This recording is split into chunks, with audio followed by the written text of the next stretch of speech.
From tornadoes to hurricanes, blizzards, and everything in between, you're listening to the Stormfront Freaks podcast.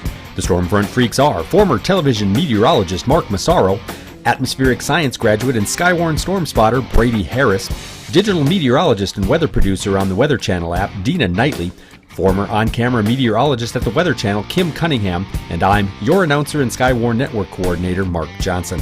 Now, here's the moderator of the Stormfront Freaks podcast, Skywarn storm spotter and chaser Phil Johnson.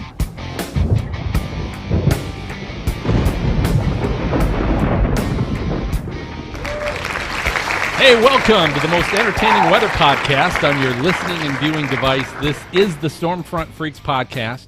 As always, if you happen to be a first-time listener, thanks for stopping by and checking us out.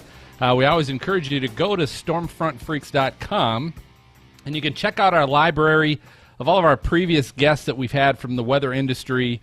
People like James Spann recently. We've had Ginger Z. You can go back and check out all those great shows. But tonight, this is episode 59. And we can't wait to hear the stories from our guest tonight, Tom Moore, who was one of the original members of the Weather Channel when it started back in 1982. So Tom will be with us, and we're going to run him through our lightning round. We're going to share some weather fools, and we're also going to introduce our new funny weather memes segment, so that one ought to be good. But before we get to all of that, first off, I want to let you know we're excited to be a partner with HelicityDesigns.com.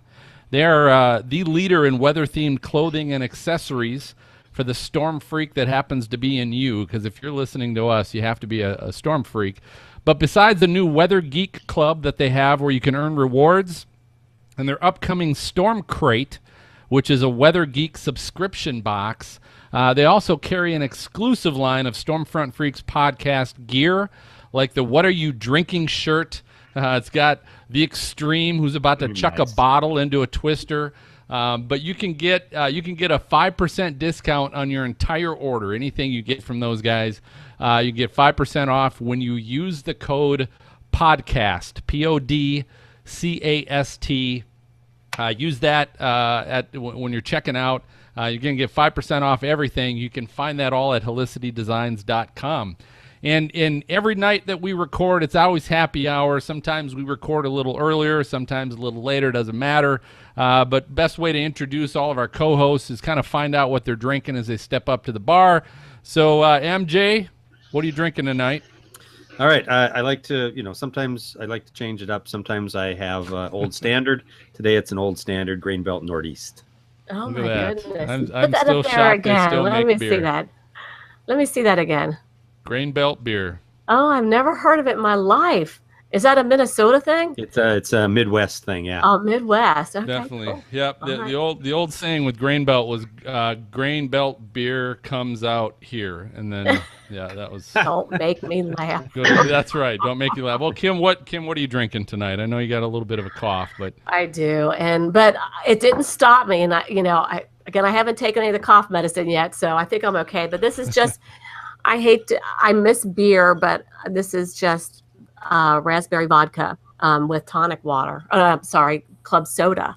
And that's it. Wow, that medicine's already getting to you. Yeah, I think so. Okay. Anyway, so that's what I'm drinking. But very good. It'll be wine later. Well, it keeps coming. Let's go ahead and get to our esteemed guest. Kim, I'll turn it over to you to introduce your old colleague. All right. I am so excited. As you mentioned, Tom was actually at the very beginning. He was part of the Weather Channel when it first began. So when you think back on it, it's 1982. And, it took a lot of courage probably to come to a place, especially being from the Northeast and traveling down to Atlanta. I can't wait to hear about this. But Tom spent over 30 years at the Weather Channel. And when I first got there in 1991, well, I've known Tom for 27 years. When I first got there, Tom was on camera, so he was doing on-air work, and a lot of folks remember him from that time. But then he did a switch. He went back to the meteorology side where, what an asset he was to the Weather Channel. Just one of the top-notch forecasters in the world, I believe, and has the respect of everyone. who knows Tom and knows his forecasting skills. And we were so lucky to have him in the meteorology side to use his expertise, especially, and folks may not know this about Tom, but really an expert on lake effect snow.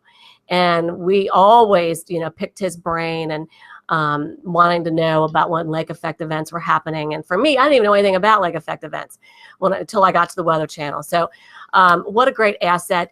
Tom is now working for a private weather service. It's the Weather Concierge. He's a senior meteorologist there. And Tom's time with others at the beginning of the Weather Channel have recently, by the way, been chronicled in the book Weather Channel Pioneers. So I hear it's a great read. I just ordered it. Hopefully it'll get here this weekend. But, it goes way back with, John Coleman and Joe DeLeo, who are the writers of the book. So Tom, a very warm welcome to you. So happy to have you on the show. And, so going back to 1982, tell us, do you remember making the decision to come down to Atlanta to join the Weather Channel? I do, Kim. Basically, I was working for the government in Washington, D.C. I was doing some environmental work, but I wanted to get into forecasting because that's something I always wanted to do from the time I was 7 years old. So I was trying to make that switch. So basically, through the AMS, American Meteorological Society, they had a jobs bulletin that they put out every month. And back then, for $5 a year, you could get the bulletin every month. So October 1981 comes around, and I'm perusing through it. I had applied for a couple of jobs already through it, and it said, coming soon, a 24-hour-a-day, 7-day-a-week National Weather Channel. And I figured, well, wow, that's great. I always wanted that. Of course, I didn't know that anybody else would want that, but I thought it was really intriguing. So basically, I sent a cover letter and a resume.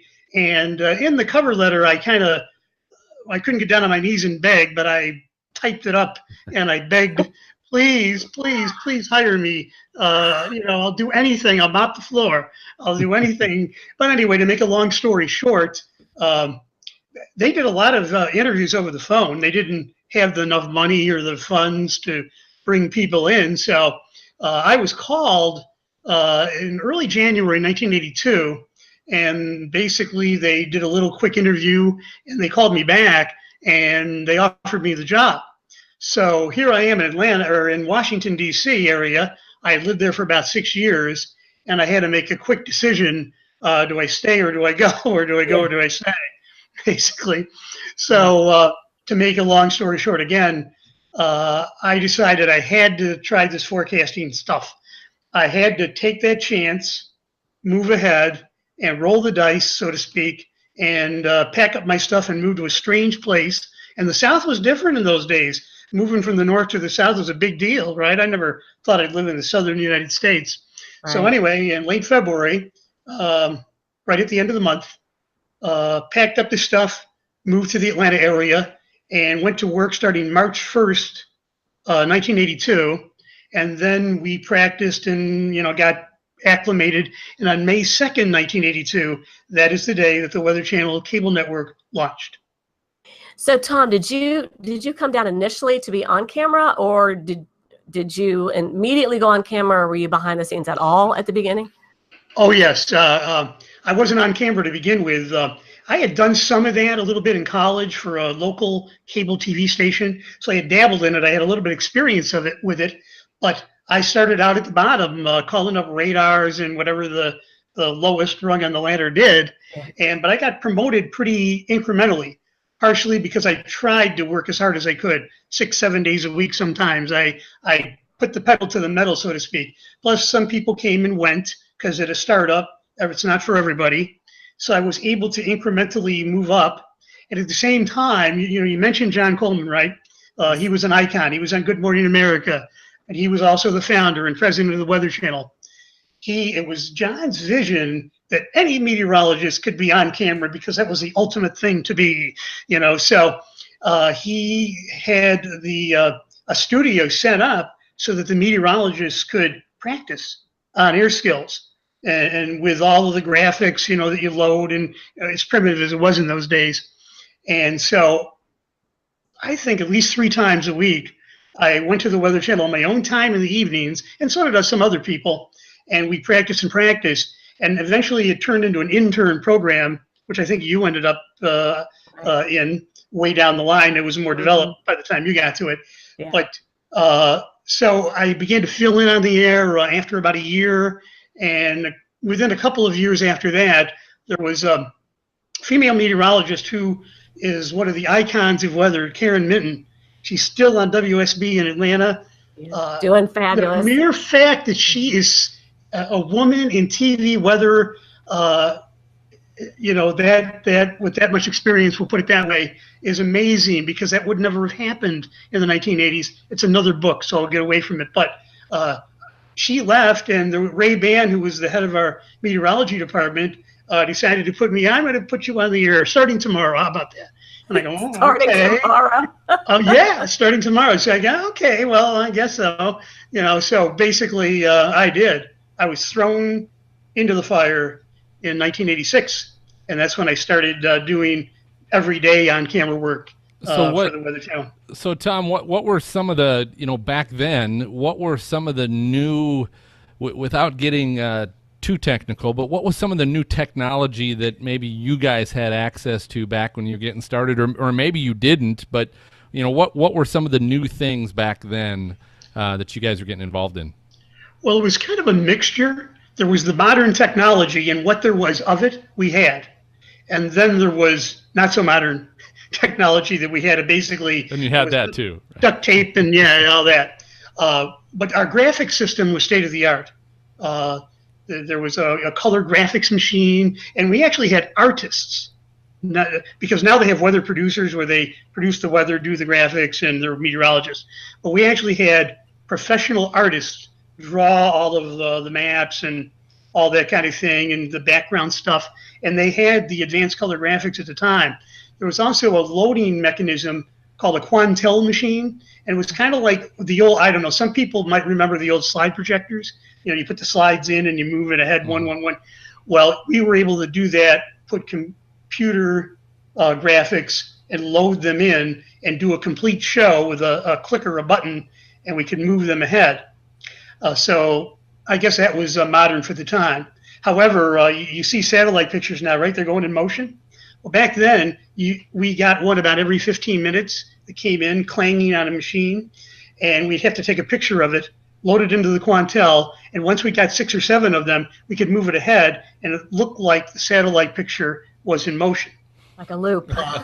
Some of the infrared would come out cold in the morning. We had black markers that we kind of worked on the satellite picture and colored all the kind of the white noise out of the way so that the pictures would look better on the air.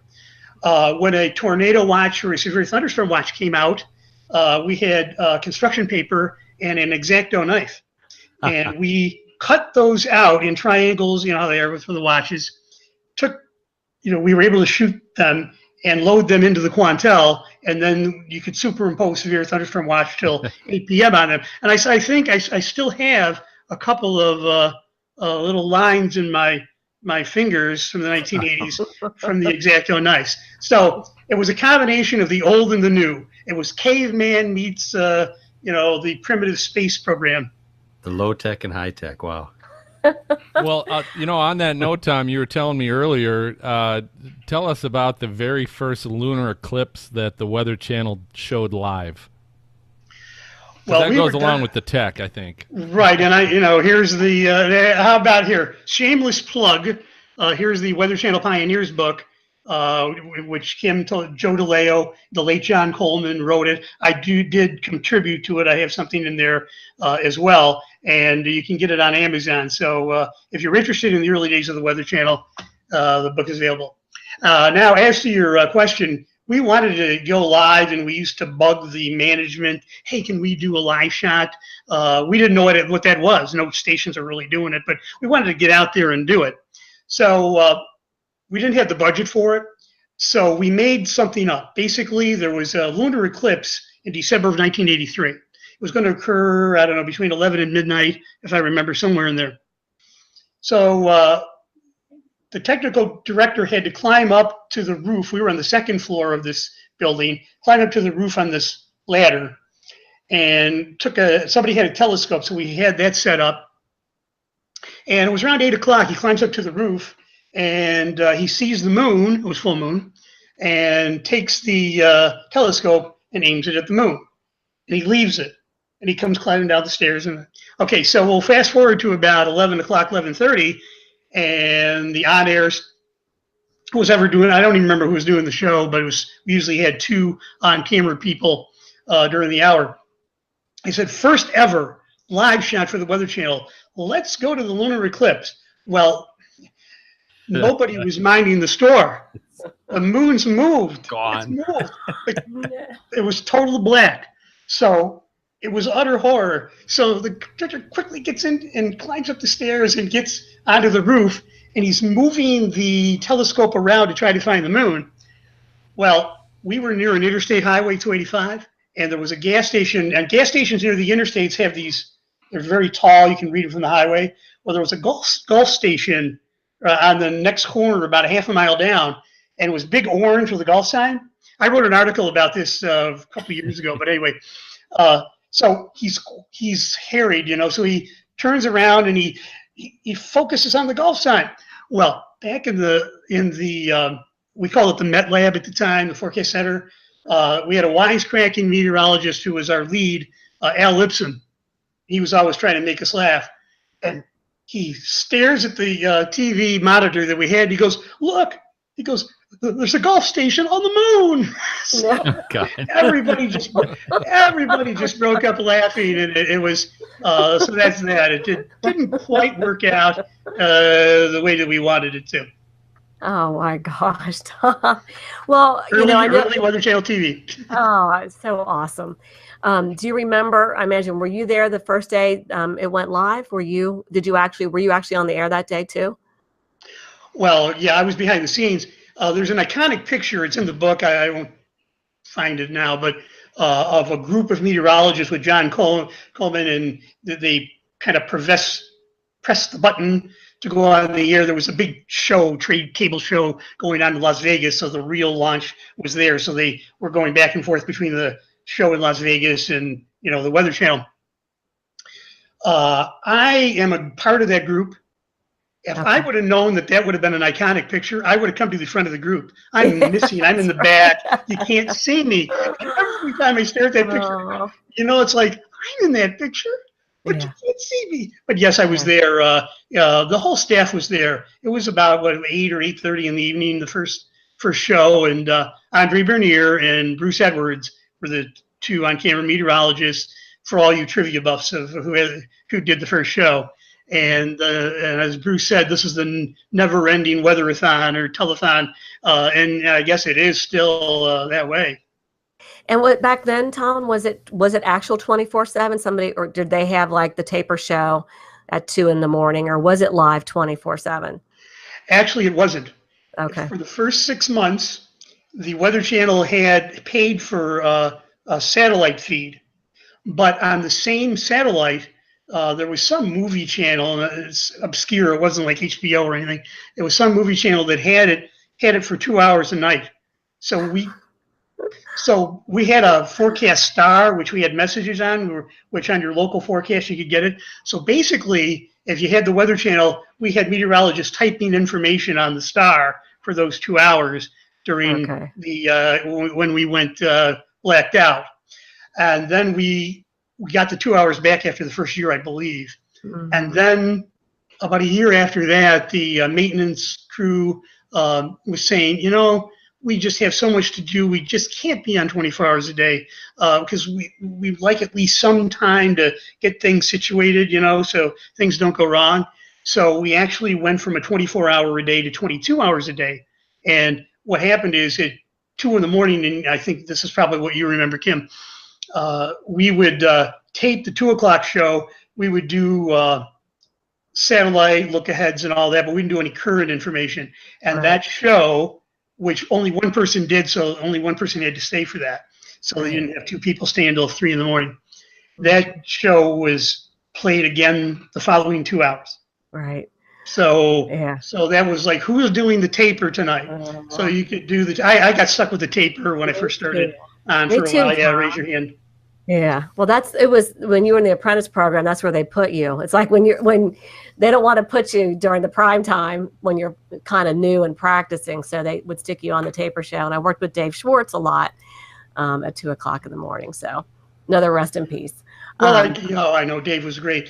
Yeah. I'd get home about 3:00, and I'd be watch cable, and I'd turn on, I'd see myself, and I'd turn on ESPN, and a young Chris Berman was there talking about baseball or something, So it was all the youngins in those days on it in the middle of the night. It's kind of funny. Right. So Tom, what were some of the challenges personally that maybe you faced starting a almost 24-hour all weather all the time channel? What were some of the, obviously you were excited about starting there and going there. Once you were there, what were some of the challenges you were like, oh my God? Well, wow. Let me break it down because there were challenges of many. There were personal challenges, and then there were challenges that the network had. Yeah. Which that could be another show. Sure. Both of them. Another book. The personal challenges, somebody got sick, you were covering shifts and you were working a lot, and it was a very taxing on a lot of people. Now, fortunately, we were young, we didn't know any better. But if we were older and had families, it would have been more of an issue. We had a whole bunch of people in their 20s, really.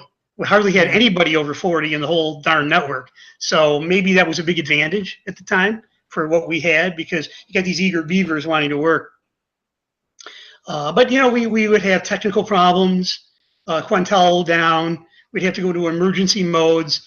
I don't even want to get into all that, but there were those. And then there were network problems like money. John didn't want subscriber fees. Cable networks have subscriber fees, and basically for all those that subscribe to the network, they get paid. Started out at 5 or 10 cents per subscriber. ESPN probably gets $4 or $5 now, but per subscriber, and then that's how cable networks make a lot of their money. And then there was advertising. Well, we were getting for the first year, we got no subscriber fees. John didn't want that, but we weren't getting much in advertising fees either. So with only a little bit of money coming in and a lot of money going out, they were just bleeding terribly. And our owners, Landmark Communications, they didn't like that. They tried to hold on to it. But as we moved from July to August of 1983, they had a meeting and had decided to pull the plug on the Weather Channel. The hand was on the plug, ready to pull. And the president of Landmark at the time, W. Wynn, said, I'm going to go to the major cable networks owners. Now there's like a monopoly of 3 or 4 of them, your AT&Ts and your Comcast. But then there was like 3 or 4 big ones, and there's a lot of mom and pop stuff around the country. So he wanted to go to the 10 major ones. If he could get a subscriber fee to show that we were needed, then we could bring in the money and save the network. Meanwhile, John had a falling out with the network, and they gave him 30 days to sell, and he couldn't find a seller, and all that happened. There was a lot of chaos going on in the summer of '83. Some of that I didn't know anything about, and it's a good thing I didn't until finally we had a big meeting saying, oh, we're in trouble, and we're going to try to save this network. And, if we can get the 10, well, a hurricane in August of '83 formed in the Gulf of Mexico out of a disturbance. An upper disturbance comes down. Thank God, comes down out of Louisiana and Mississippi, goes into the Gulf, intensifies, and forms Hurricane Alicia. Hurricane Alicia forms in the northern Gulf, becomes a Category 3 on the Saffir-Simpson scale, and then turns toward Galveston and Houston. Well, Houston was the #1 subscriber, as far as their cable system was #1. We also had a hurricane expert, John Hope, was one of the greatest people that I've ever met in my life, let alone the best to know hurricane forecaster. He had been with the Hurricane Center and all that. And I could write a book about John as well. Alicia came in. They said, yes, we will pay your subscriber fees. And I don't know if that was the whole thing, but we called Alicia at the Weather Channel the storm that saved the Weather Channel. Mhm. We said, okay, we're good to go for a little while longer. It took a couple more years, I think, to break even, and then another year after that to start making a profit. And so the late 80s were better for the Weather Channel. Sure. But we saved ourselves. We were holding on to life rafts, Wow. if it answers your Wow. question. No, that does, and because it piggybacks a little bit onto the next question I have, which is besides hurricanes helping the Weather Channel, which it continues to do today, was there anything that you guys were doing back then, or that you started back then, that you still see the Weather Channel doing today? Some kind of similar programming or something that started back then? Well, I can't make a one-to-one on that, really, because what they do now is completely different. The technology is different. Programming is different. Television's different. It's all different. One thing I will say about the Weather Channel is there was a knock on them 5-10 years ago, we'll say, that they were getting away from doing everyday weather. And I noticed that they do more now. There's more programming. And one thing they do now that we didn't have the capacity to do back then was get deeper into the weather. We had our little 1-minute vignettes on meteorological minutes and tried to describe the weather, and we'd have somebody take a certain subject and inform the public. I'd say education of the public, though, is something that was done both in both eras, but it's so much different 35 years later. What's funny, Tom, is some of those the maps from back then made it for a long time. Like, in the Quantel, is it 331 for the thunderstorm map, and just the idea of drawing the thunderstorm area, the rain map 333. Those maps lasted for a long time, I believe, from the beginning until probably into the 2000s, where they started changing them up a little bit. The 5-day business planner, that was another segment that lasted for a really long time that people got used to. And then we ended up have to go 10 days. And I remember that was like, no way, 10 days. We can't do 10 days. Anyway. Well, there was the business travel forecast too. Yeah, that's right. We were able to get like United Airlines and some pretty decent sponsors for that. And then they play music and show cities in their forecast with the city and the artists would draw up nice background of the city. And that was a popular feature as well, Kim. Yeah. Yeah. Right. Well, tell you what, before we move on, Tom, tell us a little bit about too what you're doing now with Weather Concierge. What kind of private company is that, and what are you doing for them?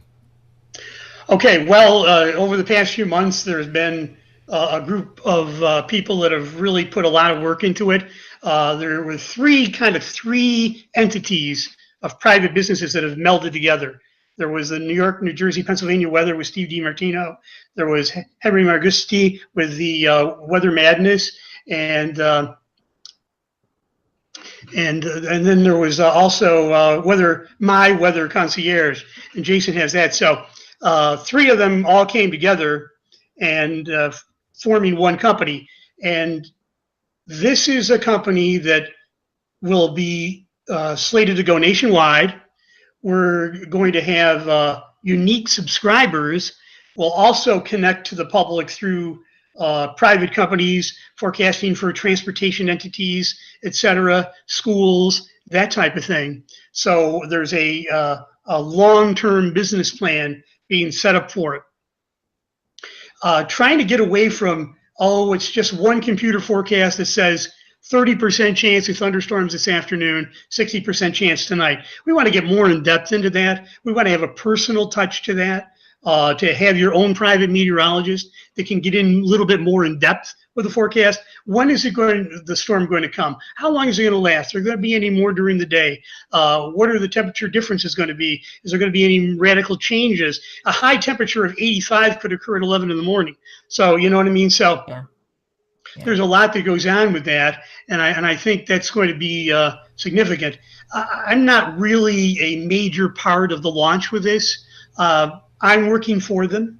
I told them I would do anything to help them out. They have warmly greeted me. So basically, I will be doing articles for the webpage, and they have a very good webpage. Just go to weatherconcierge.com. Lots of great articles there. I'm also been tabbed as the historian. I guess that comes with being around for a few years. Every Friday, every Friday, they will be publishing an article either for that day or maybe the day after. I've got one coming tomorrow.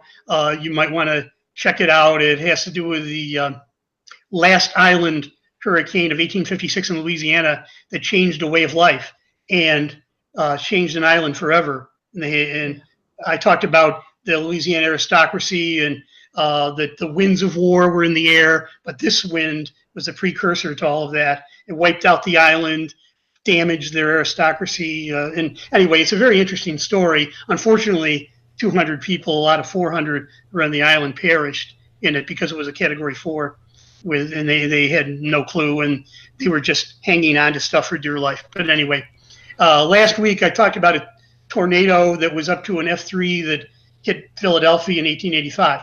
I'll also be working with clients. We're all going to be assigned a group of clients to work with. So Steve will have some, and Jason Bowman will have some, and I'll have some, and Henry will have some. And if we expand enough, we'll try to bring in even more meteorologists as time goes on. But we only launched in July, so we're basically just kind of doing liftoff. Right. We'll do this as we finish up here. How can listeners find you or follow you on social media, Tom? Well, I have the Twitter at Tom Moore WX. So, and then of course you could go at WX Concierge for a weather concierge. Good. So that's probably the best way to do it. Good. Okay, and we'll make sure we put a link to that book on Amazon as well in our show notes. But it is time for our lightning round. So, Tom, our lightning round, this is our game show of brilliant questions for our guest. We always invite everybody to play along with us, including our freaks. And tonight, we're going to play our little version of Who Wants to Be a Millionaire? And this is going to be Atlanta Braves version. So I hear you're an Atlanta Braves fan. Is that correct? That is correct. I grew up as a Yankees fan, but since I've been in Atlanta for 35 plus years, I've grown to be a great Braves fan. Well, we did. It's good because we already did the Yankees version with Cantori. So that's right. So we're going to do the Braves version with you. So I've got 5 questions, and Who Wants to Be a Millionaire, how that works is you're going to be given its multiple choice. I'm going to give you a question, and I'll give you 4 potential answers. You just have to pick the right answer. If you want, you can always do the 50-50 where I'll take 2 of them away, 2 of the wrong answers away, and just leave you with 2 other answers to pick the right one. Or you can phone a freak, phone a friend, poll one of the freaks to maybe get them to help you out. So you got a couple lifelines with you tonight. Does that sound good? I'm going to get $1 million if I win. It's Who Wants to Be a Millionaire. So it's you want to be one, and I get it. We all do. But that doesn't mean we're going to make you one tonight. So here we go. So the first question, again, this is the Atlanta Braves. So who is the all-time Atlanta Braves home run leader? Is that A, Dale Murphy, B, Mark McGwire, C, Hank Aaron, or D, Ted Turner? Well, is that just for Atlanta, or do you count Milwaukee? Is it Braves or Atlanta Braves? Well, Braves. We'll say Braves. We'll say Braves. Okay. The franchise. The franchise would have to be Murph then. You would say Dale Murphy? Right. And that would be incorrect. Whoa. The all-time home run leader for the Braves is Hank Aaron. Correct? Oh, no. No, Not if I would have said it. I would have said Hank Aaron if you counted Milwaukee, but that's the Braves. I said franchise. The No, you Braves said- is a franchise. They just moved to Atlanta. all right. correct? Well, all right. That's Same- all right. Same franchise. We'll tell you what. We'll Trick still question. give that to you. A little bit of a I trick question. misunderstood the question. This is I knew it was Braves. Hank Aaron. This is the Okay. Braves. This is the Braves. Okay, all right. So you'll get it on this next one. All right. This is all-time Braves strikeout leaders. Actually, I'll take this back. I'm just going to say who's got the most strikeouts in this group. All right.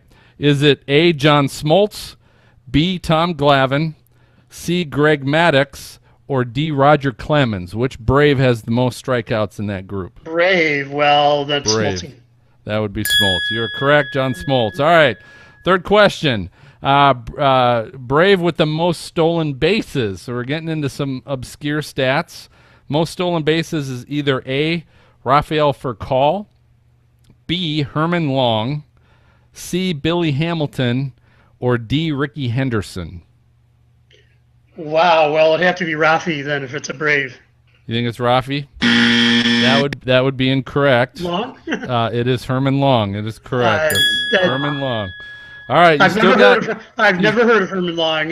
He was a late 1800s to the early 1900s. So he was one of the early guys. Yep. All right, so you got two more questions and you got two lifelines. Remember, you got 50-50 and you got Pull a Freak. All right, so these last ones are a little bit deep to my heart and probably MJ's as well. Who was playing first base for the Minnesota Twins in Game 2 of the 1991 World Series when Ron Gant was mysteriously called out after being pulled off the bag? Is that A, Justin Morneau, B, Gene Larkin, C, Harmon Killebrew, or D, Kent Herbeck? Kent Herbeck.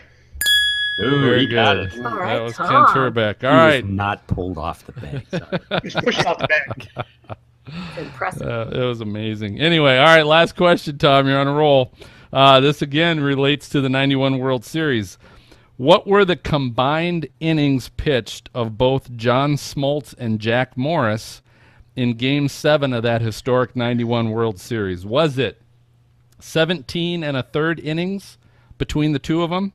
Was it 10 and 2/3 innings, 18 innings, or 9 innings? And you have two lifelines left. Well, Morris went all 10. Smoltzy went at least 7. I thought they pulled him for a pinch hitter. So the 17 and the third doesn't sound right. Because I remember them pinch hitting for Smoltz in that game. So I'm going to get this wrong probably. But You got two lifelines in case you want to use them. No, I got to know these. He's a wise man. Morris went all 10. I thought Smoltz went 7. I thought 17 was going to be the answer, but I'll have to go with 18. You think it's 18? That would be incorrect. You would have been close. 17 and a third. yeah. 17 and a third. So you're right. Smoltzy went 7 and a third innings.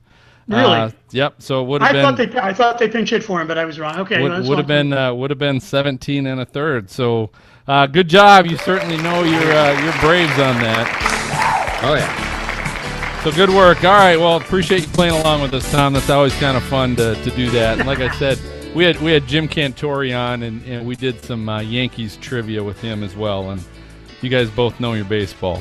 Pretty impressive. they do. So, all right. So here's what we're gonna do. We're gonna take a short break. Go ahead and stay right here because we have our weather fools to embarrass next.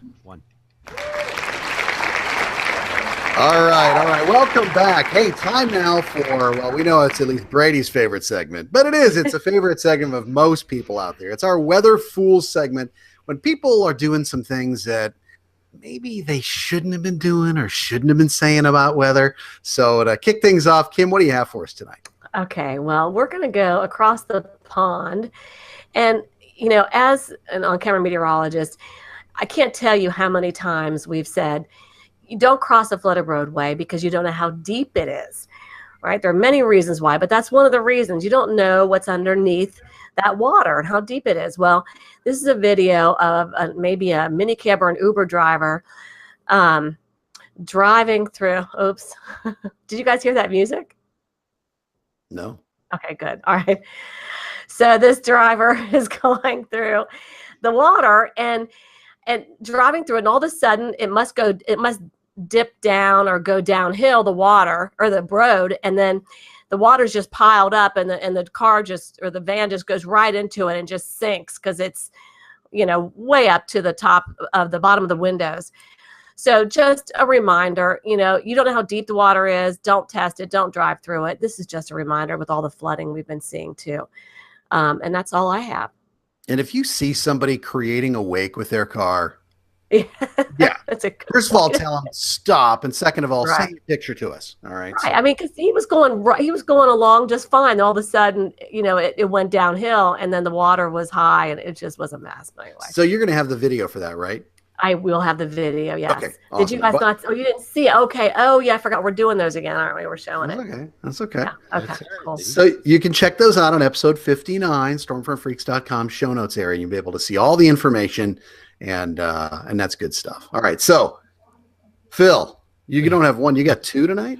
I do have two tonight, and I feel bad because I'm sharing my screen, and Kim's probably thinking, WTF, why does Phil get to share his screen, and I'm not? No. And I thought, well, maybe we changed it back when you were gone, Kim. She I wasn't probably here, did right? that. It's my fault. Yeah, I was gone for so long.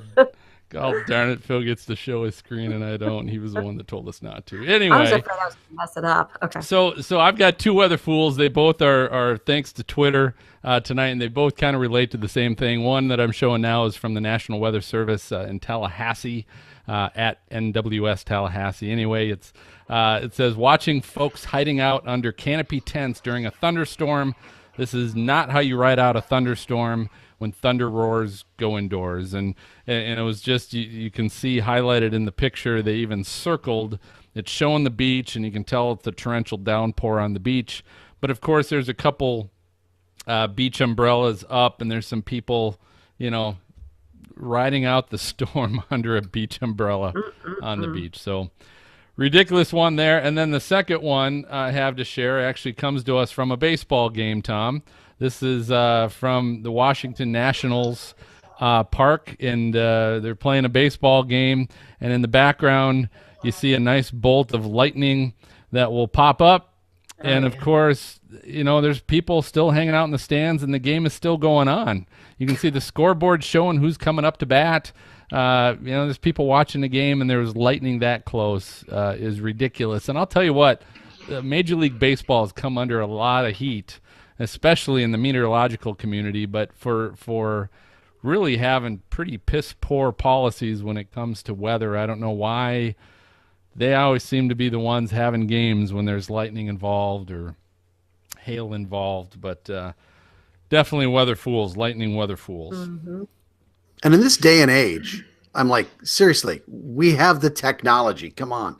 Everybody's got it on their phone, right? Yeah. Right. No doubt. And they have meteorologists that are looking for them, that are giving them updates and telling them, if lightning's within so many miles and all that. Yeah. So I don't get it.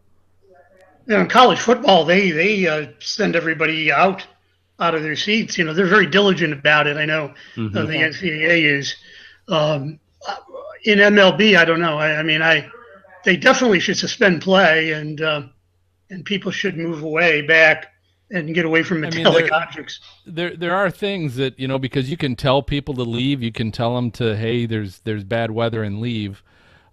You can't, it's hard to make them leave. And I know, Tom, you bring up the NCAA. I don't know if it was Oklahoma or where it was, but when they have bad weather and they tell people to leave your seats, the students don't, because the students don't have assigned reserved seats. And so they stand in line forever, and they get into the stadium right away to get prime seats that if they leave, they don't have a guarantee that their seat will be back when play resumes. And so I know that issue has come up a number of times in regards to, you can't get police and force people and put police in harm's way to try and remove people from the stadium when there's bad weather. You can just advise them to. But for Major League Baseball to still be playing a game, that's the issue. Right. The PGA, I know the PGA, they stop the golf tournaments with lightning way far away. I don't know what their criteria is, but I know it's thunderstorm 10, 15 miles away, and they suspend play. Mm-hmm. Free beer helps too. So if you say, hey, there's free beer, what? Yeah. Okay, they're out. Yeah. So. All right. Well, anyway, all these we'll post all these fools on our episode 59 show notes. You can find them at stormfrontfreaks.com under the episode 59. Or nowadays, you can just, if you're listening to it right on your podcast app on your phone, a lot of the podcast apps, you can pull up the show notes right there and click on the link, and it'll take you right to these shows. But we're going to take our final break. You guys can refill your drink. When we come back, it's going to be our new segment of funny weather memes that you'll be sharing with all your friends. All right. Hey, welcome back. Hey, we're excited for this new segment.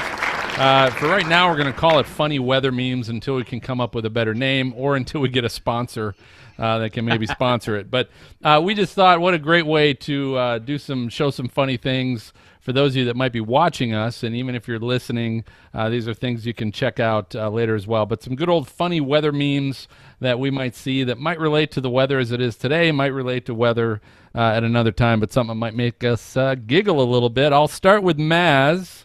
What do you got for us, Maz? Okay, so I like the idea of a meme that works for all occasions. So if you've got something, whether it's sunny, whether it's cloudy, whatever, you got that's John Candy, right?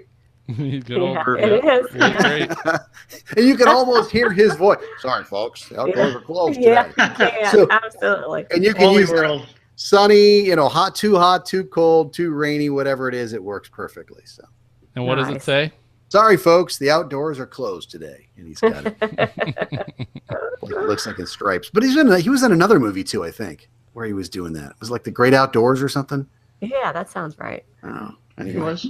He was in Canadian Bacon, which was a pretty good one as well. yeah, that was kind of funny, but great actor. I think he was a mo. All right. So All right, we very got- good. Well, Kim, you were bringing weather memes to the table back in Weather Fools. So I was way you gotta ahead have of some my good time. ones for us. Yeah, Way ahead of my time. We'll see if I can bring this up here. Okay, so hang on one ahead of second. my time. I like that. Okay, let's see. Screen share, and then hit share, and then go to my meme. There you go. And all right, now a lot of you I saw are that one. wondering. A lot of you are wondering, how hot is it with the summer? Another month or so left of summer officially. How hot is it? Well, this man just peeked outside to see if it was hot. And it's a picture of a man who half of his face is normal, the other half is burned beyond recognition, and skin's falling off, and eyeballs about popping out. So the moral of the story, he peeked outside, and it was that hot that it burned his face. Do Apparently you know who that is? What character that is, Kim? I do not know who that is. That I'm is thinking of somebody. Two-Face. It's Two-Face from Yes. Batman. Oh, you know what? I I don't never know if that saw was. Batman. I believe that was. Batman. If that was Batman, it wasn't Batman No, Might have been Batman Begins, or was it the second one? Anyway, second or third. I did not know that. Okay. All right. This one. It's do you see this? yes. How hot is it? Well, meanwhile, in my pants, and it shows a swamp. So anyway, that's all. Oh, okay. I couldn't see the Okay. joke through the trees on that one. I was like, what? Stop. So it's like a swamp. Yeah, it's so hot. And then it says, meanwhile in my pants. I don't see where it says anything about hot. It just says, meanwhile in my pants. And it's a swamp. I think I found it on a website or something that was talked about how hot it was. So Okay. that's I'm sticking with that. darn That it. was that either came from a weather website or a porn site, one of the two. I'm not quite sure which one. Wow. Misplaced memes for 200. Yeah. No, I think it should go with drain the swamp. I'm not sure. Oh Okay. gosh, that's Wah, good wah, stuff, wah. Kim. Okay. We'll Good move on. stuff. All right. Well, I've got Right. I got two to share with you as well. First one happens to be a guy who's pushing a shopping cart through flooded waters, barefoot, and it says when a huge storm hit the town, but you're high on weed and you have the munchies. Oh God. So when a huge storm hit the town, but you're high on weed and you have the munchies, you got to go shopping, right? You got to you got to go shopping, whether you're in a flash flood or not. So that's number terrible. one. It almost looked like Jim Carrey. No, it It does. I think No, too. it does. At least he's not driving. Yeah, You're- that's true. Well, you must be looking at one that's pixelated because it doesn't look anything like Jim Carrey. He's a little Don't big for push a Jim Carrey. car through a flooded roadway. All right, next one is if you know Billy Idol. This says, Oh, it's a nice day for a light sweater. It's a nice day for a cardigan. Yeah. All right. Nice. Wow. So- That was good. Now that one we're looks not like there. Billy Idol. It Yeah. is Billy. Yeah. Doesn't sound like him, but it certainly looks like him. That was pretty So cool, yeah, though. you can pull those out this fall when we finally start getting some cooler weather. If you're a Billy Idol fan. Okay. All right. So, hey, if you're listening and obviously our explanation wasn't enough, then certainly check out the show notes. Episode 59, you can go to stormfrontfreaks.com, pull up the episode and see the show notes, or pull it up right on your phone as well. We'll have all those links. And that's a reminder, all of you guys, make sure you send me your meme links. So, all right, MJ, what do we have for listener responses? All right, we got one tonight. Bobby Stillwell tweeted out to us, late to the party, but I busted a gut laughing at James Spann's appearance on Stormfront Freaks. That foghorn never gets old. So Aw, cool. He brought the foghorn with him. Yeah, that was good. Sure Sorry, did. I missed that one.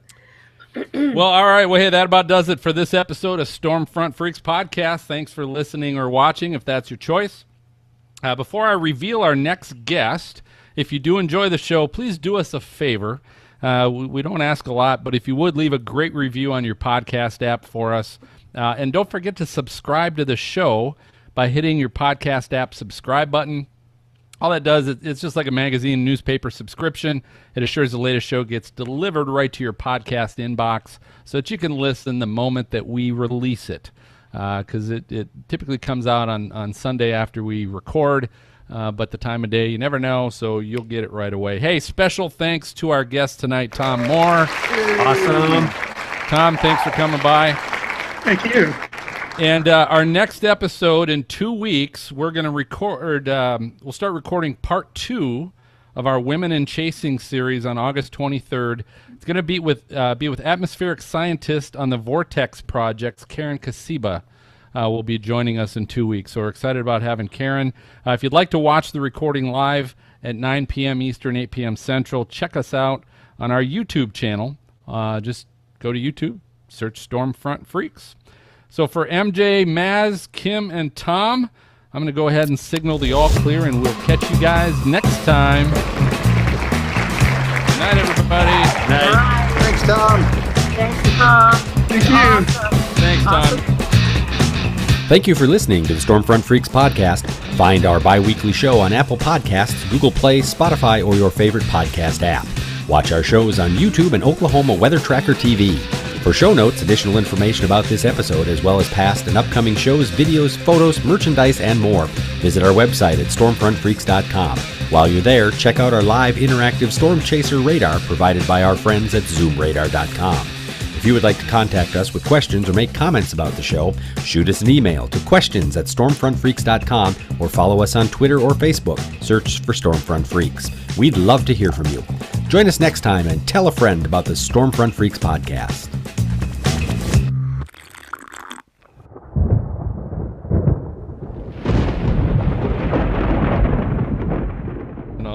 And then I'll close it up. Hey, can I practice for a second? I haven't Yeah. actually shared my screen. Well, because you've never contributed anything to these segments. have you? Wow. That's Wow. fair. That's fair. I contribute But in yeah. a different way. But go ahead and practice. It's good. It's like tithing. Right?